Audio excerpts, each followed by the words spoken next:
આ તરફ હવે આગળ આપણે વાત કરીએ ભાવનગરની તો ભાવનગર શહેરના ગઢેચી વડલાથી જ્વેલર્સ સર્કલ જવા માટે જે ઓવરબ્રિજ નીચેનો માર્ગો પર જે આવેલા સર્વિસ રોડની હાલત અત્યંત કફોડી બની ગઈ છે, જ્યાં ખાડા ખોદેલા માર્ગ, ધૂળ માટી અને વરસાદી પાણીના ભરાવાના કારણે સ્થળ પર વાહન ચાલકો અને રાહદારીઓને ભારે તકલીફનો સામનો કરવો પડી રહ્યો છે।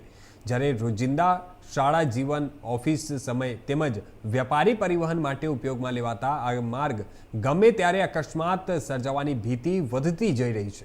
ત્યારે ભાવનગર શહેરની મધ્યમાં આવેલા ફ્લાયઓવર બ્રિજનો સર્વિસ રોડ ખૂબ જ બિસ્માર થયો છે, પરંતુ મહાનગરપાલિકાના તંત્ર દ્વારા લોકોનું જે થવું હોય તે ભલે થાય, અમે નહીં સુધરીએ તે પ્રકારનો ઘાટ અહીં ઘટાયો છે। રોજિંદા શાળા, ઓફિસ અને વેપાર ધંધાના દિશામાં પણ ઉપયોગમાં લેવાતા આ માર્ગે ખાસ કરીને વાહન ચાલકો, રિક્ષા ચાલકો, વૃદ્ધો અને બાળકોને વધુ મુશ્કેલીનો સામનો કરવો પડી રહ્યો છે।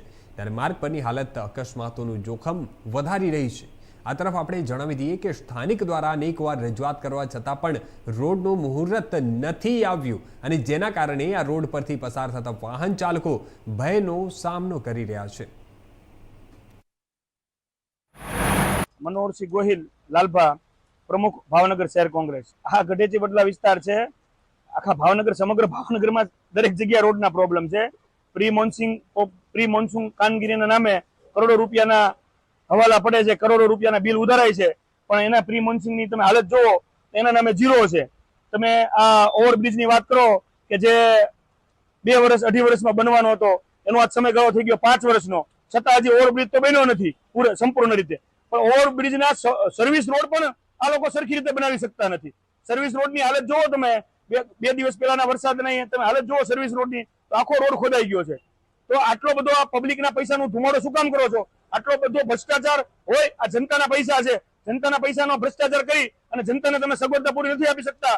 आगामी दिवसोमां कांग्रेस चूप नहीं बेसी रहे, दरेक मुद्दानो जवाब मळशे। परेशभाई शाह, રહેવાસી વિજીરાજનગર, ભાવનગર। ભાવનગરમાં છેલ્લા ઘણા સમયથી ઓવરબ્રિજ, જે ભાવનગરનો પહેલો ઓવરબ્રિજ કરીને રાજકીય અને સત્તાધારી પક્ષ ગર્વ લઈ રહ્યા છે, તેનું કામકાજ ચાલી રહ્યું છે।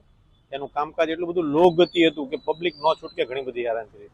આપણે જોઈએ તો એ ઘણા ટાઈમથી હજી એનું કામ ગોકુળ ગતિએ ચાલુ છે, માંડ ચાલુ થયો, બંધ થયો, એવું બધું હાયલા કરતું હતું।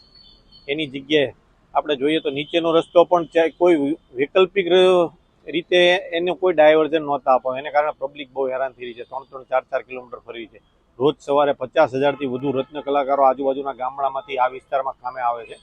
એ લોકોને પણ અનેક પરિસ્થિતિઓનો ખરાબ રીતે પરિસ્થિતિનો સામનો કર્યો। હમણાં જ જોઈએ તો આ વરસાદના પહેલા જ વરસાદમાં ઓછામાં ઓછા 50થી વધુ બાઇક ધારકો ત્યાં સ્લીપ થયા હતા અને અત્યાર સુધીમાં નહીં તો 3થી 4 અકસ્માતમાં લોકો મોતને ભેટ્યા છે। આવી ગંભીર પરિસ્થિતિઓ હોવા છતાં પણ તંત્ર દ્વારા પૂરતું પેપરવર્ક અને આગોતરું આયોજન ન કરવાને કારણે ત્યાં લોકો પબ્લિક પારાવાર હેરાન થઈ રહી છે। એમાં બાકી હતું તો હમણાં જે નવો રસ્તો નાળાનો ને બધો ક્લિયર કરવામાં આવી રહ્યો છે, તેમાં પણ પાણી યોગ્ય રીતે નીકળતું ન હોય અને ચારે બાજુ પાણી ભરાતું હોય, આજુબાજુના રહેવાસીઓ પણ ઘણા બધા હેરાન થઈ રહ્યા છે।